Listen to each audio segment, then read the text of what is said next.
From catching speeders to entertaining readers. There are things in life that matter, and then there are things that don't. In this video, John P. Weiss talks about the things that matter from his unique perspective as a former police chief, now writer, photographer, and artist.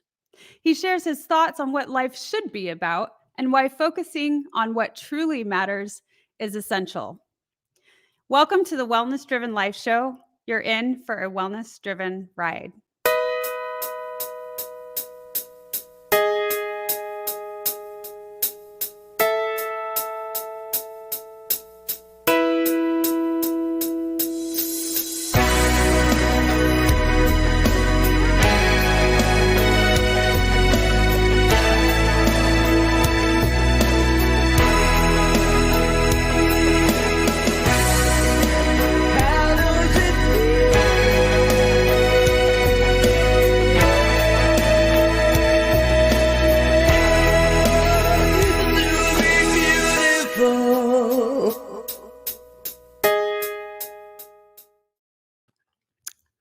I'm so pleased to introduce our guest to you today. Let me tell you about him.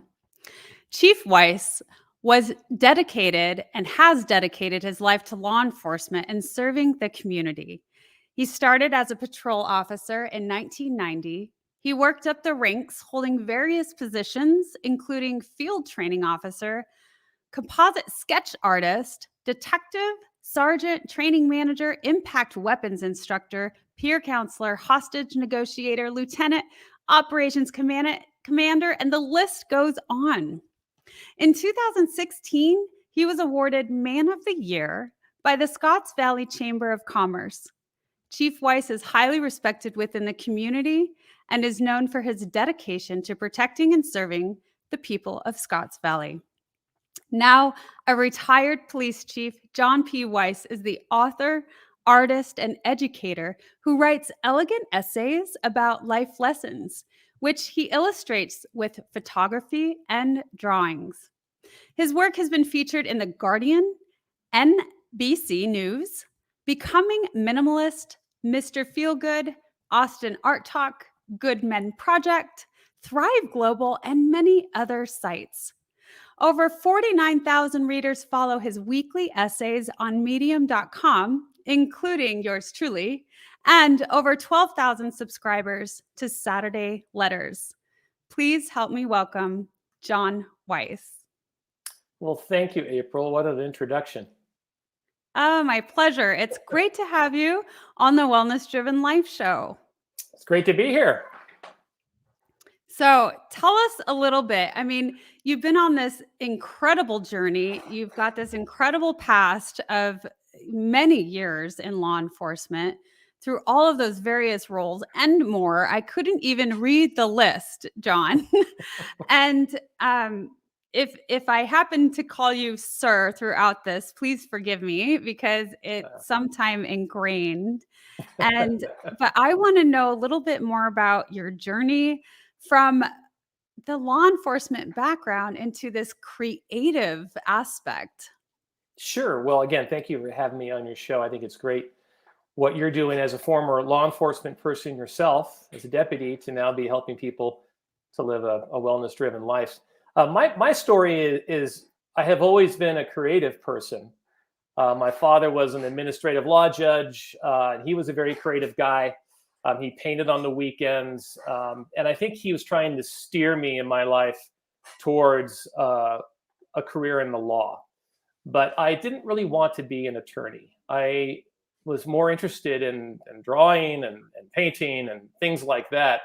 But there was a time when a deputy sheriff came to my high school class and spoke about his career in law enforcement. And it intrigued me. I thought it was interesting that every day was different for him, that he got to help people, that there was some adventure in his career. And so I started to formulate an idea that, hey, maybe I could get into law enforcement. That might be a exciting career. And so that's exactly what happened. I ended up graduating, going to college, studying criminal justice at the university. And then when I graduated, my father convinced me to go to grad school. So I spent 2 more years and and earned a master's degree in administration of justice. And then I started applying at agencies, and the Scotts Valley Police Department picked me up. But I always had a love of art, creativity, writing. And so throughout my law enforcement career, I became known as the cartoonist. I was always drawing cartoons of my colleagues. I was always making fun of our exploits. I started to moonlight as a political cartoonist for the local newspapers in my community, and that was a lot of fun until the problem happened that I was getting more and more well known as a cartoonist. And so people were calling the police department to complain if they disagreed with the political orientation of my cartoons. Oh, And wow. so the police chief calls me into his office and says, Weiss, you got to make up your mind, either be a cop or be a cartoonist or an artist, but you can't be both, because this is a problem. So I had to move away from cartooning, and I started taking up landscape painting. And I put together a website, and I started painting, and I studied landscape painting in Idaho with a very renowned painter, Scott Christensen. And around the same time, I also started blogging and writing more on my website, writing about creativity and art.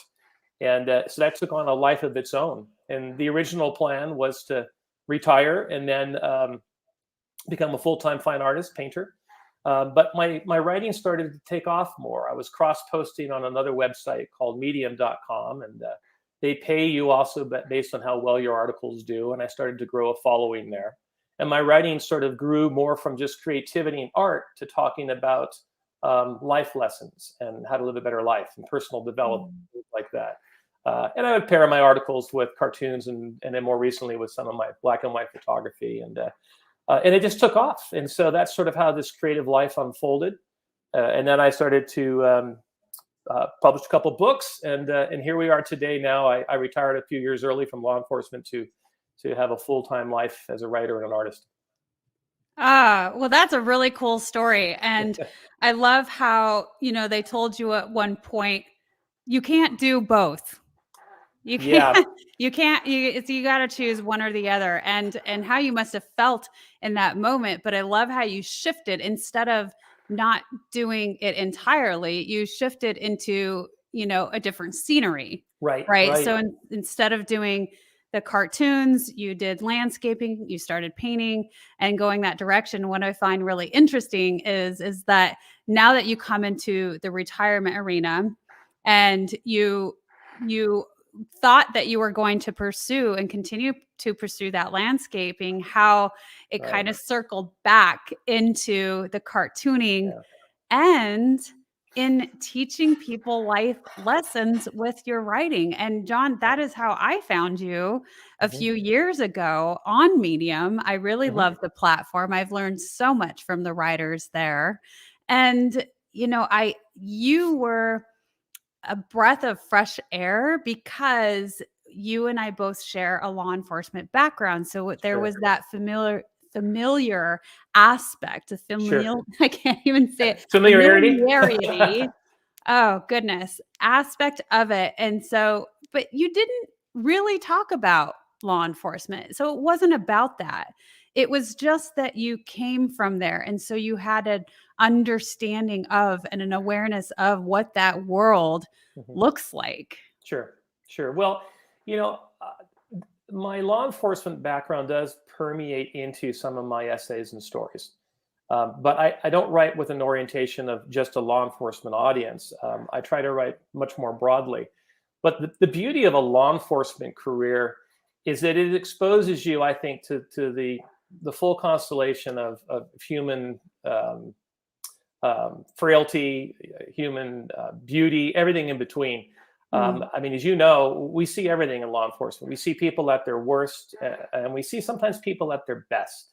Yeah. And I took a lot of lessons from my colleagues. That I worked with some really remarkable people that I have so much respect for in my agency and in the county where I worked. From the dispatchers to the officers to assistant district attorneys to some politicians that I worked with, people that really were committed to making their community a better place. And so I learned a lot of lessons in my career. I was always observing and noticing experiences, from death cases to suicides to accidents to people on the margins of society that we were trying to help.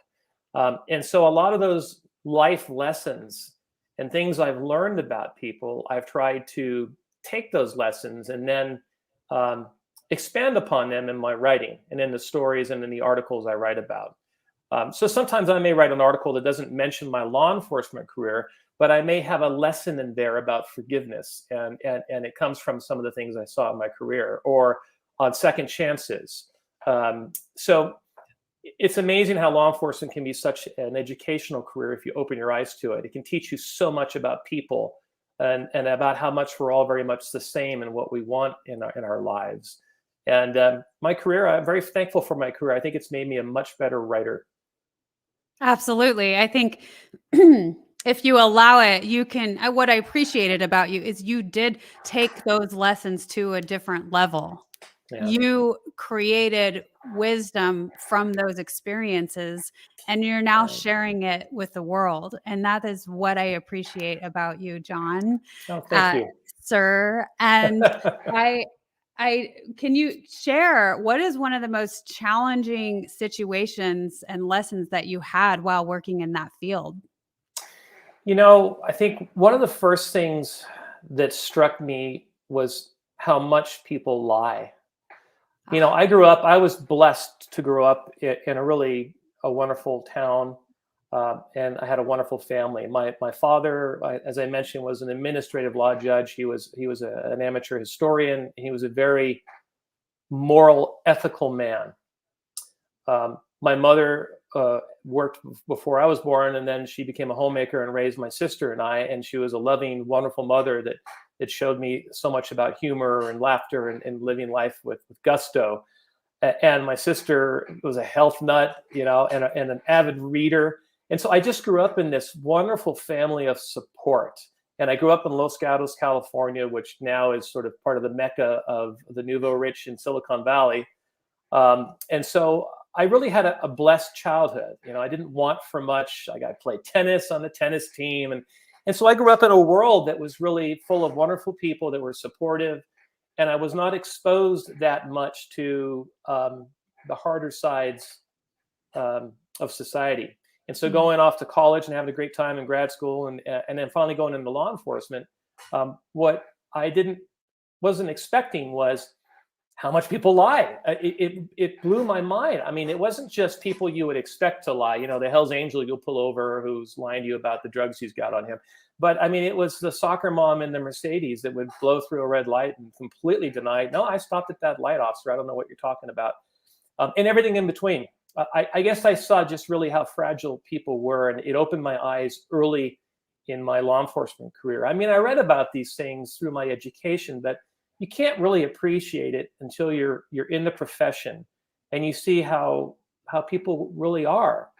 So I guess that was one of the things that surprised me was how much people lie, and they do it so easily, either out of embarrassment or to get out of a problem. And it doesn't matter socioeconomic, racial background, none of that matters. It was across the board. So that was an eye opener to me. But on the flip side, I also started to see tremendous beauty and inspiration. I would see it sometimes in, a homeless guy I would talk to, and I'd hear his story, and I'd see how he would help people, even though he didn't have to, and think, wow, I know some people that are really successful that probably wouldn't, cross the street to help this lady get her groceries in the car like you just did. And so that also opened my eyes. So I think in many ways I had a formal education through private schools and then universities. Then I had a real life education when I got into law enforcement and learned a little bit more about humanity and what people are like, both good and bad. Yes, I can absolutely You can relate to that? relate. Yes, Yeah. I can. And so we're gonna drop off and go to our first quick commercial. And when we come back, I would love for you to share. Because you have gone through so many difficult situations, or you have seen, the worst of the worst in people and also the beauty in people.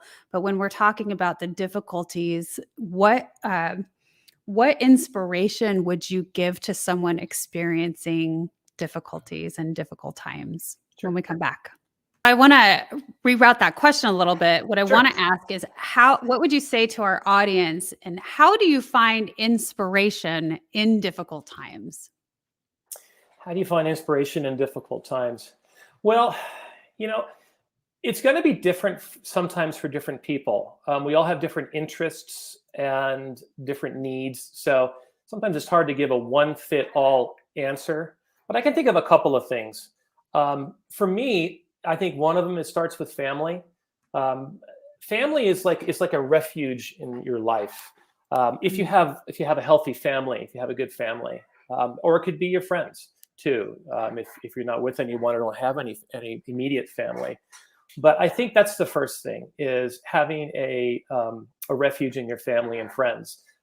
They are truly just gifts in life. And sometimes it's easy for us when we are struggling with our careers or with a transition. Sometimes we forget that that is such a huge resource. My son and I, we go out to dinner together on weekends when my wife is working. My wife is a hospice nurse, and so she works on weekends a couple of days a week, 12-hour shifts. So it's just my son and I, and we go out to dinner together. And I know I've got him for another year. Well, not even a year. I got him till next, about a year, and then he graduates and he'll be off starting his life in the Air Force as a second lieutenant. So I'm cherishing these evenings with him on the weekends where we have dinner together, because when I think about things that I want to change in my life or improve, this time I spend with him is so inspirational. He talks about his life and what he's working on, and I bounce ideas off him, and he gives me great insights. He's just a remarkable young man. So I would say to your listeners that one of the first resources during difficult times is your family. And your friends. They're precious, and don't forget them, and invest in them, and let them help you. Beyond that, I would say that for me, books and literature are a great resource, because when we read, we remind ourselves that there are other people that came before us who have gone through tremendous struggles. I think it's easy for us to forget that when we get so wrapped up in our own lives, and whether we're going through a financial problem or we're trying to get over an addiction or a difficult relationship, or we feel bad about ourselves because we haven't lost the weight and we want to be a different person in our mind than we currently are. It's so easy to get down on ourselves and feel bad about ourselves. And I find sometimes turning to literature and books is a great resource. Now, you can do that online. You can try to do that with some movies, but I'm often disappointed. I don't watch television that much anymore, because so much of it I find is superficial. There's a few gems here and there, and some great movies, but a lot of times I can't find it. And then when you go online, there's so much superficial stuff that I think sometimes makes people feel bad. And they look at these images on YouTube or on Instagram of people running around the beaches that live in the laptop lifestyle, and they feel bad that's not them, or what are they doing wrong, or how come they don't look like that person. And so I've just found that books written by people that have been edited, that have great stories, can inspire you. And like, for instance, Viktor Frankl wrote a book many, many years ago, Man's Search for Meaning. Here's a man who, survived the Holocaust, lost his entire family. Talk about a man who could easily have slipped into despair and given up, who suffered tremendously. And yet, he survived it. He lived on. And he wrote this beautiful book about how it doesn't matter what happens to you in the world. All that matters is how you respond to it. You have the ultimate decision to make on how you want to respond to whatever the struggle is. It's up to you to decide that. So that book is a great reminder for people that are going through their own struggles, that you get to decide how you want to respond to these things. If you're unhappy about yourself, okay, let's start with small steps. How can you change that? You don't like your career? Okay, let's start with small steps. How do I want to respond to that? Do I want to complain forever about it and feel down and depressed and sit on the couch and watch NCIS reruns? Or do I want to start getting online and looking for different jobs, new skills? So I just think that, your family, literature, and then the last thing would be your passions. When we're dealing with difficult times, if you can set aside time, take the hours you spend on YouTube, and then go follow your passion instead. Whether it's, if you're a runner, whether you're a painter, whether you're into music, you can always find time, photography, to dive into your passions a little bit. And that always has exponential returns for me when I do it. When I get down about something or get frustrated that I haven't reached a goal, if I take time out of my day to pursue some of my passions, sometimes it can feel like a guilty pleasure too. Like, oh, I'm wasting time. I should be working on this. I shouldn't be out here taking, street photography or drawing cartoons. But when I do that, it just resets me. It just gives me a chance to settle into myself and get lost in my passion, and it recharges me a little bit. So family, friends, great books and literature that you can escape into and learn about other people's lives and inspiration, and then diving into your passions would be my 3 pieces of advice. Awesome. Well, brilliant saying the writing aspect as a writer, because everyone should be going to your writing and reading them because they are inspirational. And you and I both know that NCIS is not real and does not depict the reality of what a law enforcement career is, or the I don't mean happenings to of pick it. on them. I mean, I'm sure, I'll pick on them with you. we all have our TV shows that are silly, and we're escaping reality. So there's nothing wrong with. Sometimes you need to escape into a TV show. So I don't want to, say that that's a terrible thing. I just think that if you want to really feed your soul, there's some great places to do that besides just old TV shows and news programs and all that stuff. Well, I love that. Really, the sense of community, your first one, family, honing in on, the people that we have in our life that we surround ourselves with. We're all here to support each other. And I am a huge Yeah, advocate for community. And, if you don't have a lot of people in your life, make that happen because, absolutely, we are here for each other. absolutely. People happen to die of loneliness, believe it or not. It is a Yep. thing. And Yeah, it's a so, killer. yeah, it is. It's a That killer. sense of community is huge. And so, yes, and then informing yourself. I love Viktor Frankl's work. It's an inspiration for anyone on this planet. So I think it should be a must read. And Yeah. and yeah, so thank you so much. I had a comment come through, John, and I want to I've Mhm. had a few. So I also want to open it up to our viewers. If you have any questions, please put them in the chat and we'll answer. But I'm going to bring 1 or 2 of them in. Um, Manly says, who influenced you as an artist, especially considering cartoons?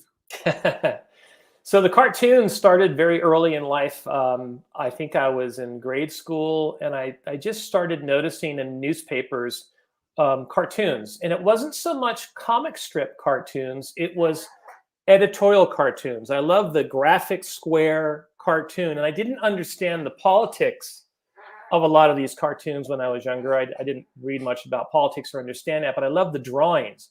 And some of the early influences for me were Jeff McNelly, who was a 3-time Pulitzer Prize winning editorial cartoonist. And people who look at my drawings will probably see that influence. I do a lot of cross hatching and detail. I like my cartoons to have weight to them, which means that there's a lot of lines in them and they're really fleshed out.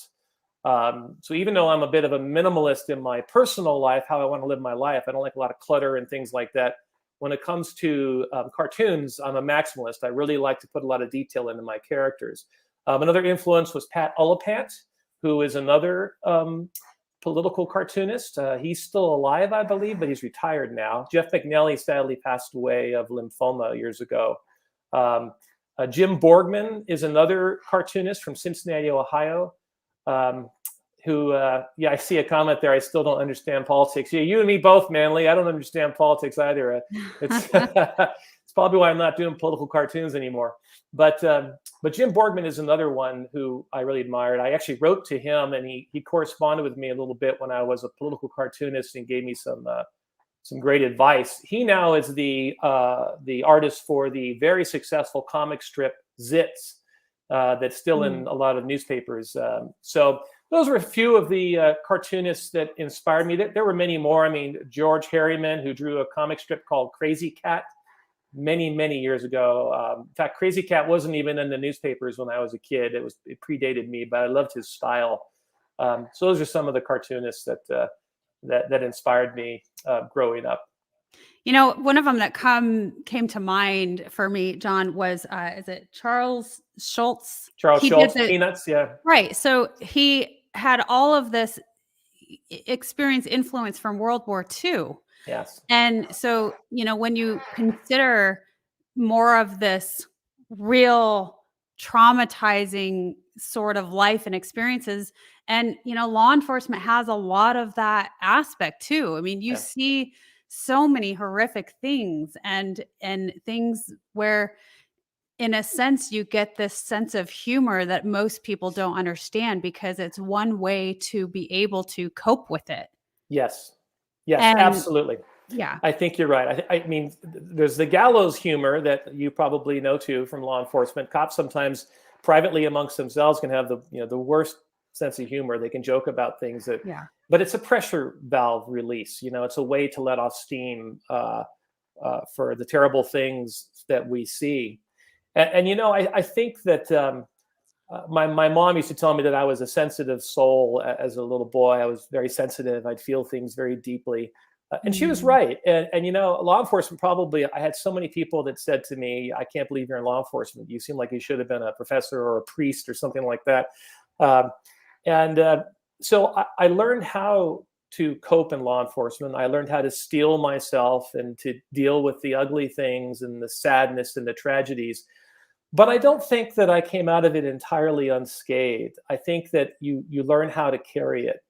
And so what's happened with me is I've noticed over the years, particularly since I retired and moved into writing, that I the things I felt deeply, they're still in me, and they come out in my writing.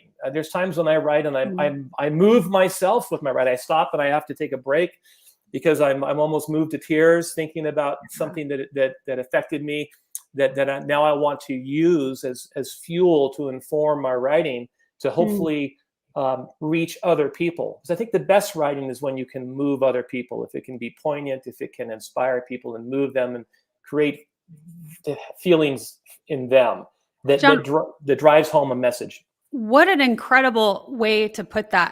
I love that. And I'm going to go back on that because uh, I think for anybody and any writer, I love how you describe that when you are moved to tears, where it's such an emotional response based on the memories that you've had, and that you use that as fuel Right. to push you further, and it doesn't just you don't let it stop you. And I think a Right. lot of people, they're, you know, when they're moved that deeply, they just stop and they're Right. not able to move forward. So I love that you said that you use it as fuel to go forward and move on and to inspire others. And I have a bunch of comments flooding in. So I'm just going to go ahead and utilize this. I'm going to bring a Sure. couple in because when we're on the topic of writing, we have Charlie said, John, thanks for digesting so much literature and condensing it eloquently, which you absolutely do. Thanks, And then I Charlie. had another one.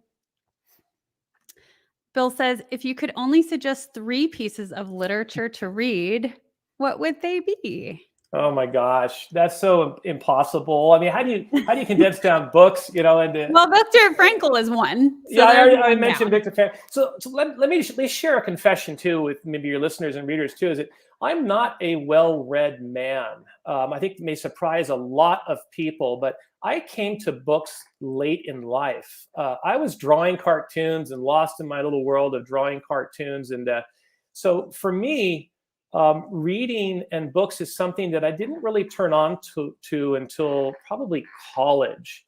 And even in college, I am underread in all the classics. I'm finding myself trying to catch up with reading the books that people say you should read. I hear Chekhov and Dostoevsky and all these different authors and from the past, and sometimes they're hard to tackle. I read some of these things and they're confusing. I think when I was in college, I tended to read more contemporary books. So it's very hard for me to condense down when it's like 3 pieces of literature to read. they're all over the board. I did like Hemingway. I love The Old Man, in the Sea. There's something about that story and how it relates to our lives and the struggles. And sometimes we can try to succeed, just like he did, catching his big fish, and then the sharks come anyway in life, don't they? Mm. The sharks come in and they can take away something that we thought we were going to celebrate. And then what do? We have to pick ourselves up again, and sometimes we need people to help us, just like the little boy helps him in the story. There's a book I read not long ago that's not a classic like Hemingway, but it's David Brooks, who is a columnist who's been around for a number of years, and he wrote a book called, I think it's called The Second Mountain. And what that book was about, and I don't think it's a literature classic, but it's definitely a book that I got a lot out of. It's basically a book that recommends that you form of life that's other-centric instead of self-centric. And what David was talking about there is that, and I've written about this, I think, in a couple of my essays, but early in life, we tend to focus on ourselves. I mean, it's natural. We all do that. We're focusing on how to live a better life, how to be more successful, how to look good. So we're very sort of egocentric. And it's very common for most of us to have that. And we climb up the ladder in our lives, and we try to reach career success, and we get married perhaps, and maybe we have children, and do many of the things that people look to as a conventional successful life. And we finally get there. We reach maybe the top of our career, and we look around and we're not happy. And we think, well, now what? And that's because we've reached the top of the first mountain in our lives. Now we got to climb down that first mountain and go through the valley and start looking for the second mountain. And what David Brooks talks about in his book, The Second Mountain, is building a life that is other-centric. That's stop focusing so much on yourself and focus on something bigger than yourself. And this happens usually later in life. I think it's rare it happens early in life. It can happen earlier in life. But people tend to, later in life, dive into that second mountain, which is trying to make the world a better place, trying to help people. When I joined the Rotary Club in the police department as a young lieutenant, I did it entirely for egocentric reasons. I was told that it would help my career and it moved me along, and I'd know more people in the community. And I'm embarrassed to admit that I didn't join Rotary back then because I wanted to, get involved in all their projects and help people. But a weird thing happened. I'm in the club, and I met some folks that were older than me. A few were retired, some were not. And there was a few like me that were there maybe to move along their career. But I discovered these weekend projects. We were going out and helping elderly couples put railing in their houses so they wouldn't fall down. And they were in tears thanking us for these projects. And something opened up in me, and I realized that, wow, when you help other people, it just feeds your soul. You feel so good that you're helping them, and it's not a self-centric thing. You're helping somebody else, but it comes back on you. So David Brooks, The Second Mountain, Viktor Frankl's Man's Search for Meaning, and Hemingway's Old Man in the Sea stand out to me. I've got an ocean of books behind me here. Most of them are John, wait a minute. You just now. said you were not a reading man. No. I said I was not a well-read man. Well-read man. Okay. But I'm referring more to the classics. I'm trying to play catch-up now in my life. I've got a lot of contemporary books and everything from Christopher Hitchens to an amazing story about Carthusian monks that just blew my mind, about these young men that became monks in the most austere Catholic tradition ever, the Carthusians. And they live in cells and don't talk to one another. And who would do that? And so that book blew me away. But I didn't read a lot of the classics. I talked to people who are English literature experts, and I feel inadequate because I want to know what they've read, and I want to be. So that's one of my goals at this stage in my life. And fortunately, I think I'm young enough that I could do that. Is to start turning more and more to some of these classics and really. Some of them we read in high school, but The Catcher in the Rye and all these different books, and I kind of remember them, but I wasn't focused, and I wasn't ready to receive their wisdom. And now I feel ready, and I'm anxious to. So I think that's wonderful. And I wrote down some of those because I haven't read The Second Mountain. So that is Yeah, definitely something that I wrote down for me. And yeah. I love that, we definitely get inspired from other people's works, and that's Oh how yeah, we find relation and inspiration, and that is the purpose of the Wellness Driven Life show. So we're going to right. go to another commercial, and when we come back, I'm going to jump into some more of these comments, John, because they Sure. are flooding in. So Okay, sounds stay good. tuned.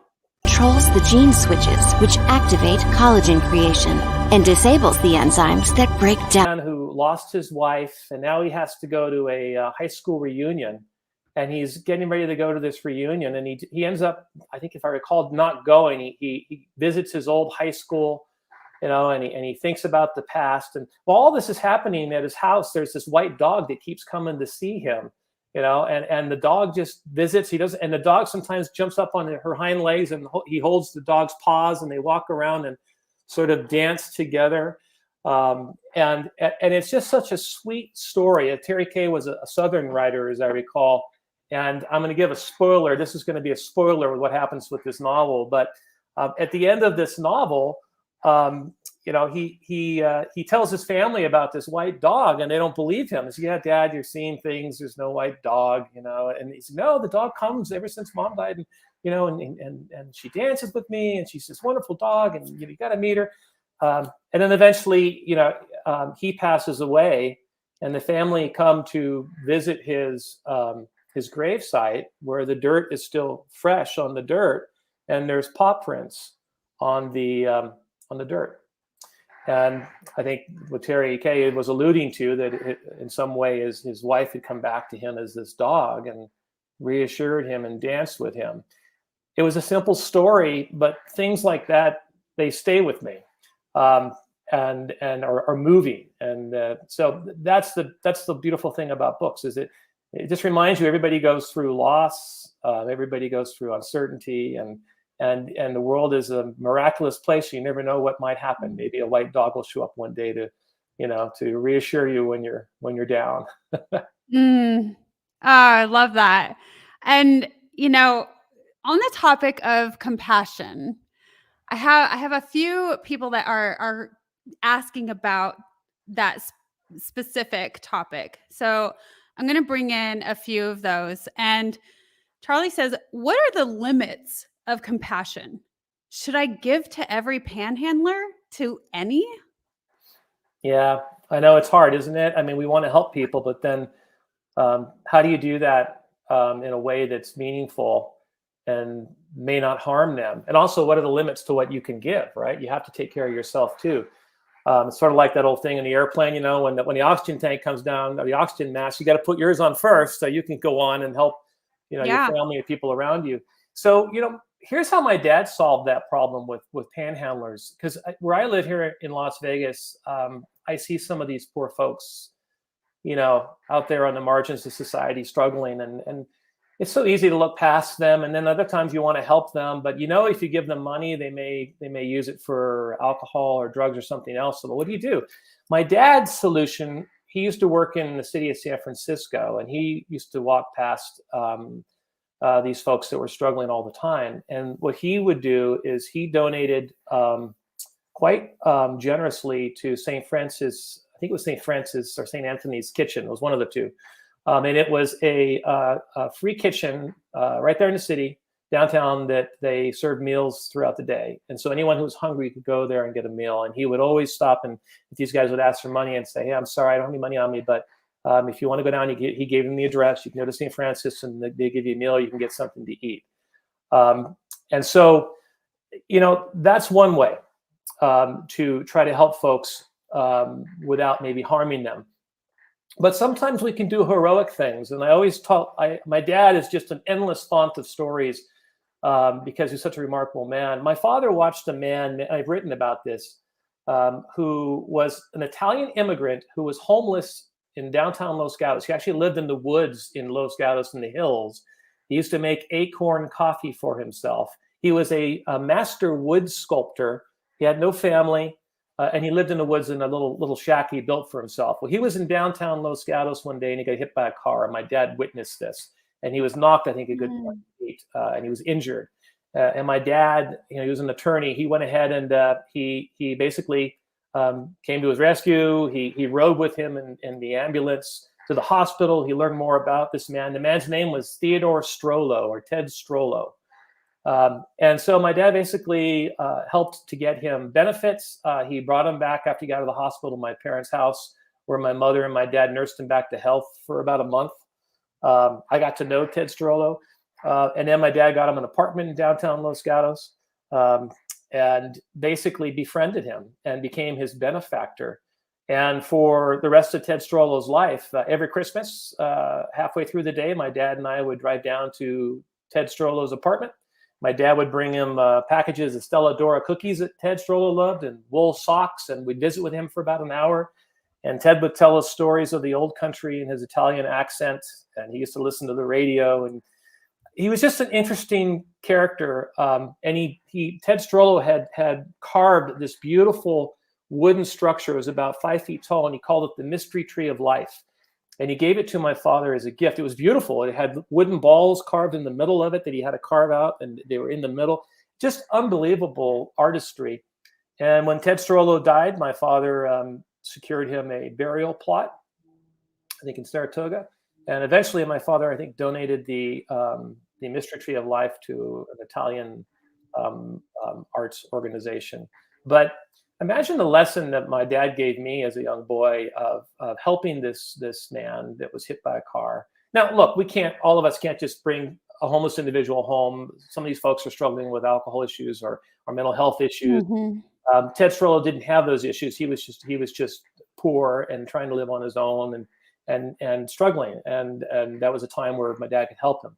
But I think we all have opportunities like that to be charitable. Whether it's to give a person a meal or to donate to an organization, a professional organization that can help people. So probably a long-winded answer, but that's one way you can help folks like that, and also not use yourself up. I mean, you can't give away all your money. You need to survive too. So you give what you can, and you do what you can. Sometimes it's nothing more than opening the door or just smiling and saying hello to a person who's struggling, to recognize their humanity. I think that's an incredible answer, and recognizing their humanity and just saying, I meet you, I see you. Right. And so I loved your answers, and I hope that helped the audience. And I want to bring in another one. This gentleman says, I would love to hear how you balance your cartoon creating, photography, and writing. It seems like a lot, but you've figured out how to do all three very well. So now we're kind of transitioning into what is like a balanced life look like for you? Yeah, and it's going to vary for everybody, isn't it? Thanks for the question, Ken. So my balancing act has changed over the years. When I first started writing online, I was doing a lot of cartooning. And I pretty much illustrated all of my essays with cartoons. It was very time consuming, Ken.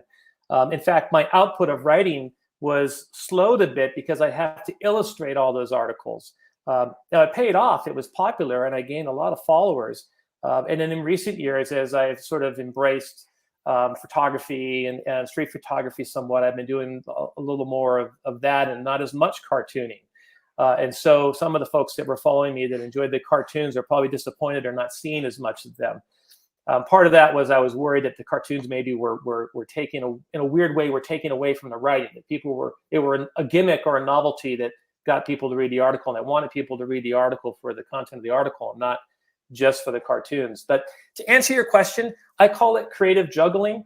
I try to balance my life around my passions, and I tend to work when I have the most energy.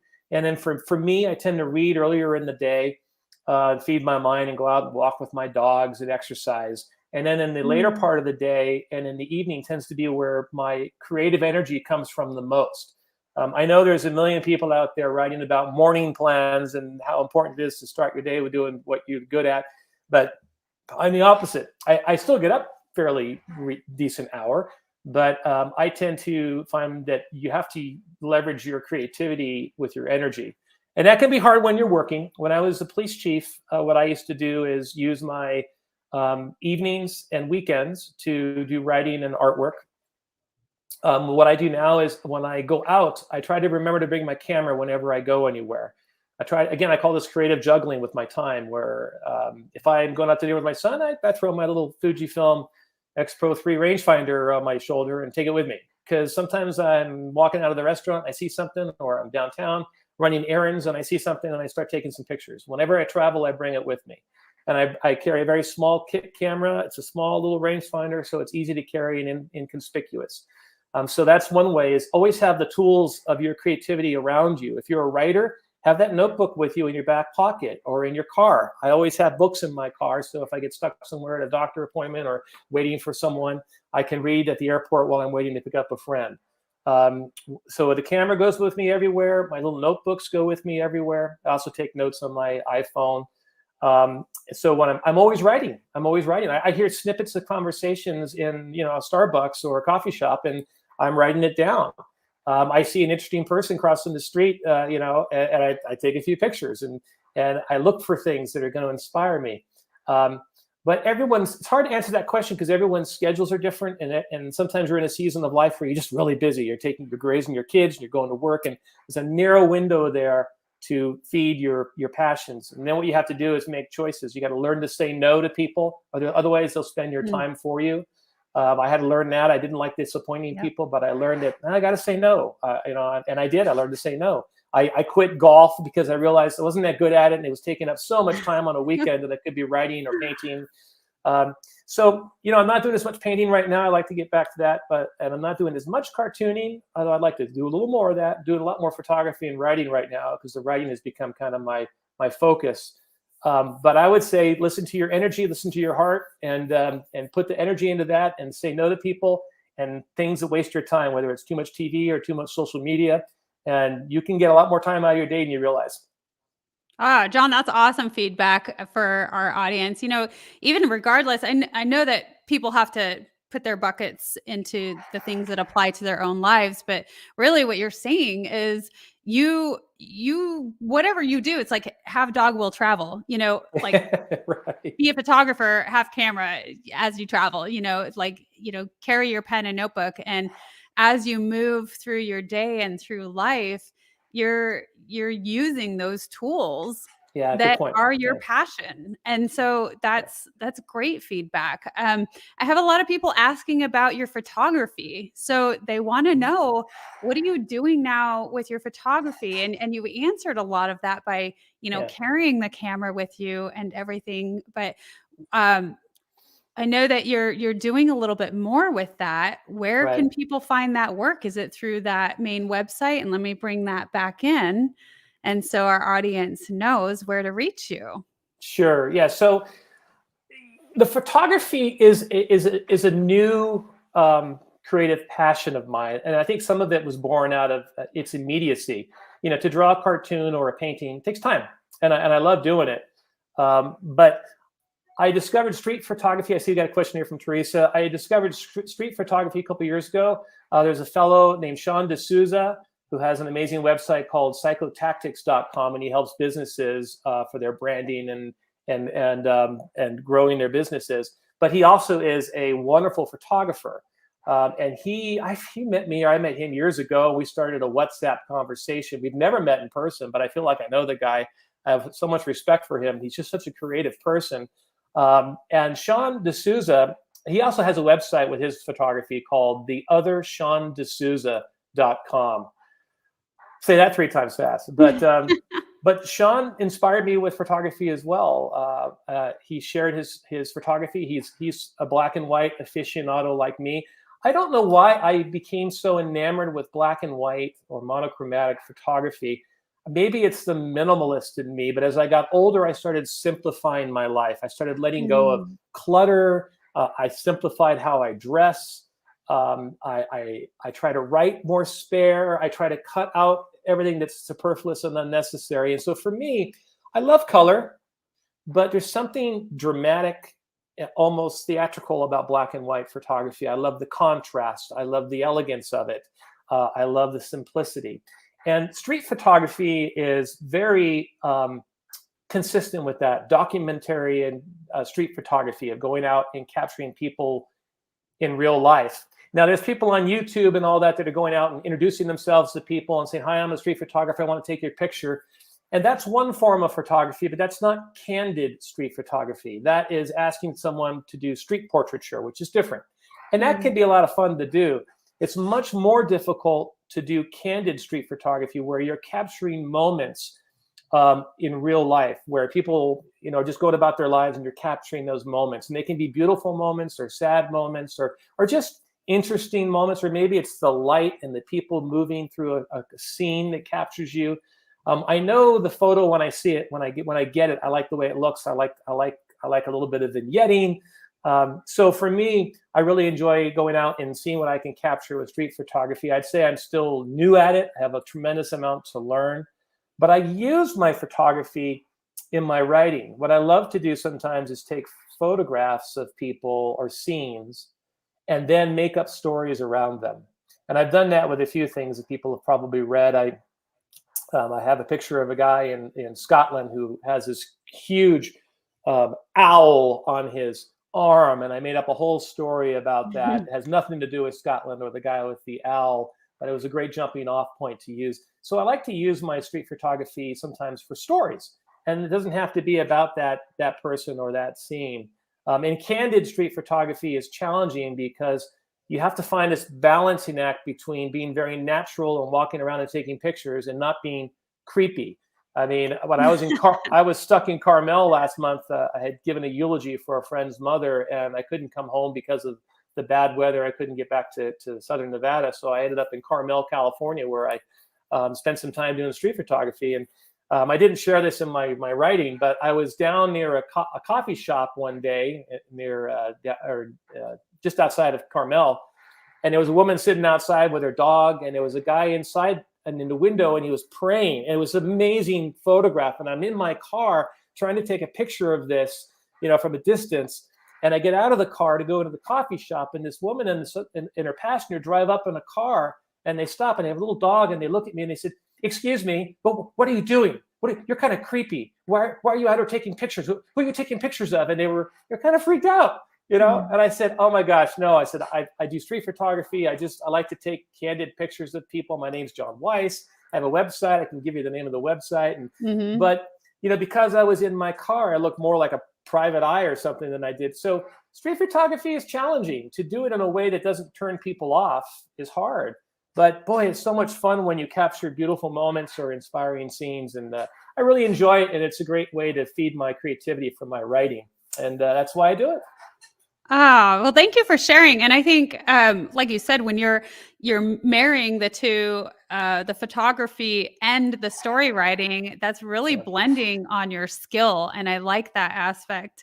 Right. And what I wanted to add to the black and white is that is balance of itself, the black and the white, and it's these, it's the yin and the yang. And then we had another comment from one of our viewers. He said, "Black and white imagery is an abstract we see in color."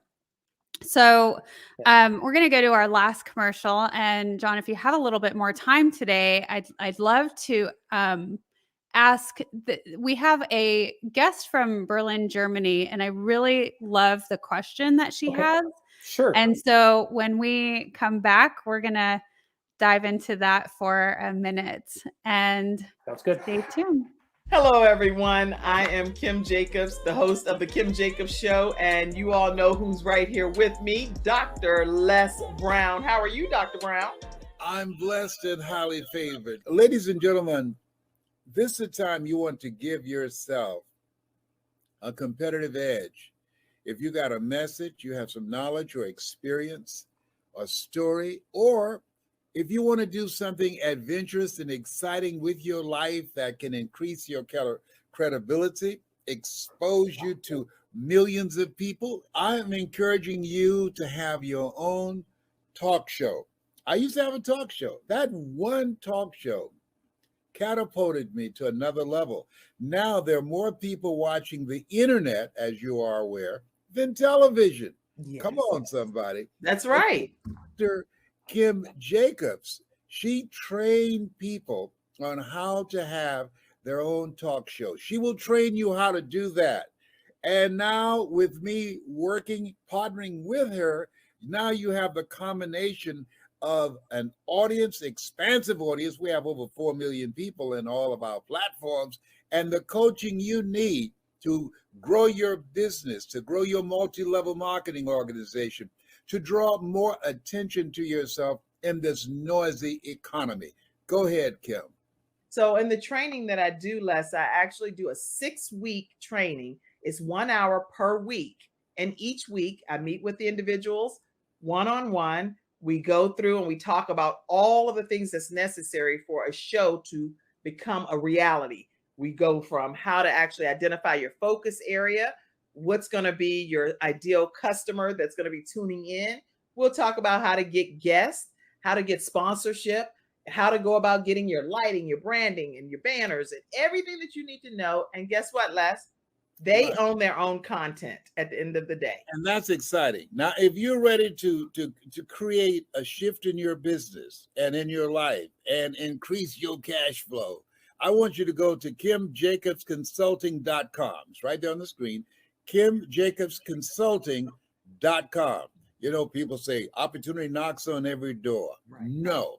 Opportunity stands by silently waiting for you to recognize it. So I want you to recognize that this is a time for you. This is an incredible time to have your own talk show. It establishes a level of credibility. Yes. And by being exposed to people on a regular basis, it allows you to strategically begin to impact and attract your audience. She can take you in a place in yourself that you can't go by yourself. So go to KimJacobsConsulting.com. That's KimJacobsConsulting.com. Did I say KimJacobsConsulting.com? Yes, you did. Very good. Make sure you go there and sign up for the coaching, and we're looking forward to working with you. You have something special. You have greatness within you. That's my story, and that's Kim's story, and we're sticking to it. Bye for now. Bye-bye. For our audience or those that don't know, Les Brown is the world's foremost motivational speaker, and he's absolutely incredible. And Kim Jacobs is my coach, and so she's a powerhouse to be in connection with. So moving forward, I definitely want to dive a little deeper. Let's put this on the platform here. And let's take a look at this question. Hi, John. I have been following your writing and art for some time. I was wondering how you managed the emotional transition from the police force to artistic ventures. Greetings from Berlin, Germany. This is from Hannah. Well, hello, Hannah from beautiful Germany. My father would love that because he was a huge fan of Germany, being German himself, and Vienna, and a student of the Habsburg Empire and Franz Joseph. Oh, he loved all that. So the emotional transition from police force to artistic ventures. Well, you know, art was actually always with me, Hannah, through my entire 26 years in law enforcement. In fact, in many ways, it was art and creativity that were the ballast that I leaned on, that supported me during some difficult times in my career. It was like a good friend that I could always rely on. I always knew after a difficult day or a graveyard shift, or if I'd been through some difficult incidents or struggles at work, I could come home, and certainly my family was another refuge. But my creative life, I could go into my office, my studio, and it was my own world. And so I relied on art and creativity during my career to keep me a little bit sane. It was the beautiful place that I could go to where I could paint beautiful paintings, or I could write moving stories, or I could draw silly cartoons to make myself laugh and others laugh. So creativity and art was a refuge for me. So in many ways, it was the art that kept me emotionally balanced. I think if I didn't have that, I think my career would have been more difficult. Um, I was lucky where I worked. We didn't have, you know, a lot of really serious crime. We didn't have drive-bys and things like that. But we had crime like every other city, and so I certainly saw plenty of that. And I've been to plenty of difficult scenes and death scenes and accidents and suicides and children that had to be taken away from parents that were harming them. So I certainly saw my fair share of ugliness in society, and art for me was that that refuge, that place I could go to when I came home to escape, as well as books and reading. And so when I made a decision near the end of my career, I had about 5 years to go before I could retire. And I just decided that I wanted to retire early, that I was ready for a transition. I was ready to live a creative life. And so I gave up a few years of retirement income in order to make that transition and become a full-time writer and artist. And it was a good decision for me. I think everyone has to make their own decisions about when they're ready for a change in their lives. I was far enough along in my career where I could afford to make that transition. But it was a good one for me to make. It was a healthy one to make. I think if I stayed 5 more years, I would have been stressed.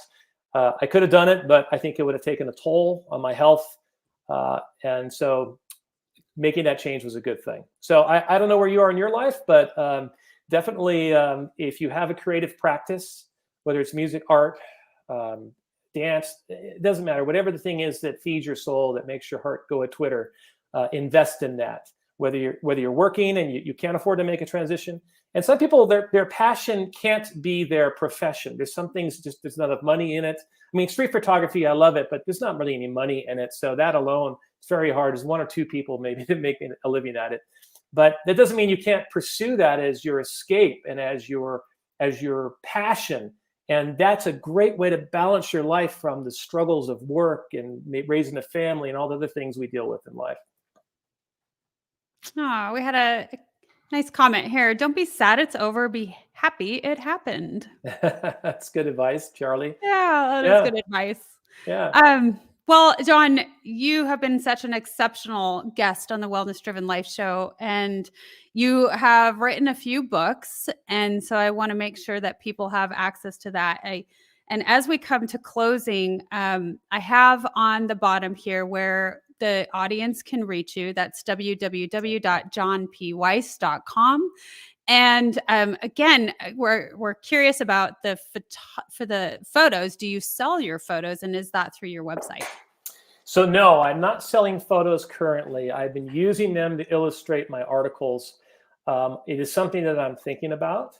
I've been thinking about bringing back both my fine art paintings and photography and trying to pair them. When I was in Carmel, stranded that weekend, I talked to a gallerist down there, and it got my mind thinking about, boy, it would be interesting to maybe add that back into my life, is to start painting again and pairing some photography. That'd be kind of a fun thing to have paintings and photography, in a gallery to sell.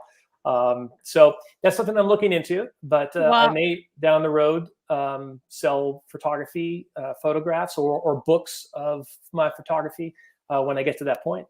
This is definitely testimony to you that it is desired, sir. Yeah, that's wonderful. Which is great. John, it's been such a pleasure. Is there anything else that you want to share with our audience today? Well, just first, again, thank you, April, for having me on your program. I would say that your past doesn't equal your future. I've met some people who struggled in life and then reinvented themselves. And I think sometimes people beat themselves up because they feel like they haven't achieved what they want to achieve, or they've made mistakes, or they've hurt people in their lives. And I just feel like it's important to remind people that your past does not equal your future. If you want to change your life, you can do it. You can do it step by step. And sometimes it's not easy. Sometimes you have to make amends for things you've done in the past that you regret. But I just really believe in the power of people to reinvent themselves and to change and to have a better future. So that's just my little parting shot there, that your past doesn't equal your future. You can always improve your life, both your health, your relationships, your passions. You can right the wrongs of the past if you've made some mistakes. You can also learn to forgive yourself too if you've made mistakes. I think that's really important, because all of us have to carry our mistakes with us, but that doesn't define us. What defines us is who we are today and tomorrow. So your past doesn't equal your future. Ah, beautiful words of wisdom. Well worth replay. And I want to say to our audience, definitely you can find John's information in the description below. If you just so happen to be watching the replay of this show, you can still leave comments and we will do our best to get back with you and answer that. And reach John through his website. And what I want to remind everyone is it is because of you that the Wellness Driven Life Show is possible through your generous donations. When you donate through the website at www.thewellnessdrivenlifeshow.com, you will be gifted with this beautiful follow-up email, and you can keep that for your records. So again, John, thank you so much. It has been Thank you. Awesome having you on the show. You truly have been a light, and I love all of the wisdom and the beautiful aspects that you are giving back to the world. And I want to say to everyone, goodbye for now. Thank you so much. And we will see you tomorrow.